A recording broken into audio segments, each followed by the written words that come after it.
Well, you may remember before the last election, Mr. Anthony Albanese promised that life would be cheaper under him. Here he is in the headline from The Australian with the big quote, "Life will be cheaper under me." Well, let's see how that is going 2.5 years on with the help of our friends at the Australian Bureau of Statistics. Let's have a look through their data and see how actually life has so-called got cheaper, as Mr. Albanese has promised, or otherwise. Well, the first thing we should go to is let's have a look at what happened to electricity prices and gas prices. Now, remember, Albanese made Chris Blackout Bowen the Minister for Energy. Like, seriously, it's like giving a child a box of matches to play with in a petrol station that doesn't know that fire is dangerous.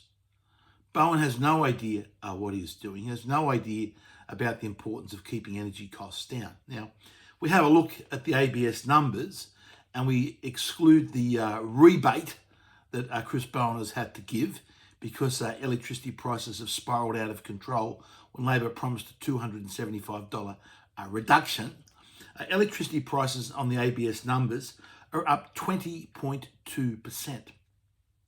And gas prices are up 30.1%. Now, this is what happens when you go down this track of renewables are cheaper, this madness, this insanity that we can run the economy on net zero.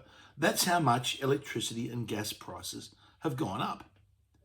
Now, that has flow-on effects through the rest of the economy. So let's have a look at what happened to some of the other prices of goods and services in the economy. In the last 2.5 years, according to the official ABS statistics. We'll start off with bread. Everyone likes their daily bread.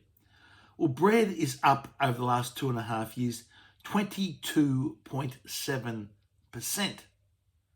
Here you can see Mr. Albanese chewing on a bread roll, up 22.7%. Secondly, ABS category of cakes and biscuits. Who doesn't like a good slice of cake, as Mr. Albanese is seen here stuck into? Well, cakes and biscuits over the last 2.5 years are up 19.5%.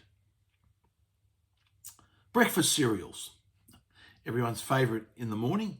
Good old here, Mr. Albanese tucking into his Fruit Loops. Breakfast cereals up 20.2% over the last 2.5 years. When Mr. Albanese said life will be cheaper. Hey? Milk is up 19.1% over the last 2.5 years. Cheese is up 20.4%.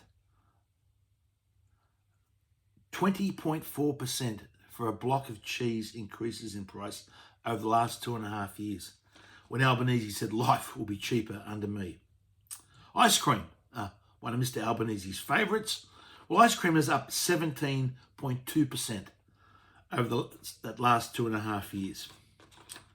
Fruit, good old fruit we all should eat more of, up 20.4% over the last 2.5 years. Now, here's a good one. Eggs, whether you have them scrambled, fried, or poached, eggs are up 28.6%. That is a huge increase in just 2.5 years' time. 28.6% increase in the price of eggs. Takeaway food. Takeaway food is up 16.5%. Beer. Hit the beer drinkers as always. Beer is up 14% over the last 2.5 years. And tobacco, for those that like their cigarettes or their Cuban cigars, 21.3% increase over the past 2.5 years. And one that I had to check when I saw this number, international holiday travel. Well, on the ABS numbers over the last 2.5 years, international holiday travel is up 50.7%. Now, to be fair, that number is a little inflated. If we go back before the pre-pandemic period, it's up 44%. But again, that's only until the September quarter. And since then, we've seen the collapse of the Australian dollar. So those overseas holidays are only going to get dearer and dearer and dearer, with less Australians being able to afford to travel overseas. And then there's rents. Of course, what's happened to rents? Remember when Mr. Albanese said life will be cheaper under me? We had all the data from SQM Research, and we can see that the average rents now across Australia, the capital cities, for a house is $843. But in Sydney, it is $1,084. Average price of a unit rent in Sydney, across Australia, capital cities, $622. In Sydney, $689. Now, those rents have gone up over 30% since Albanese has taken office, simply because he's been running this Ponzi migration scheme. So Labor voters have been absolutely smashed. Higher costs throughout all their supermarket goods, higher costs of rents, higher cost of housing.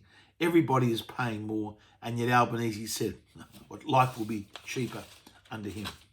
And of course, as wages haven't increased anywhere near the pace of those goods, if we look at this chart here, we can see that the average disposable income from Australian households is declining. It's collapsing.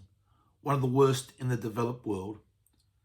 Australia is going backwards under Albanese. This madness of net zero is destroying our country. It is putting people in great hardship and stress, financial stress. The first thing we can do, if we really want to tackle the cost of living crisis in this country, firstly, we must get rid of this net zero madness. We've got to get back to the basics. We've got to get our energy costs as low as they possibly can, and that requires ditching all the Paris targets and accords, as the US has done, and following what China's doing, and building more coal-fired power stations in this nation. Otherwise, these costs are going to continue to go higher and higher and